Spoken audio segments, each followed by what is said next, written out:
With line function, you can get the line number of different places in the buffer. The most that I use is the dot symbol, which gets you the current line number of the cursor. So changing the cursor position updates the line number. So if I go to line 20, it displays 20. And dollar symbol for the last line in the buffer. Another interesting one is for the window.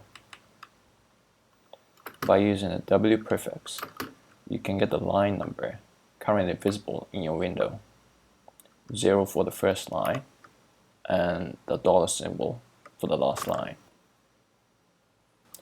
If I move down the window to line 10, it should display 10 and 34.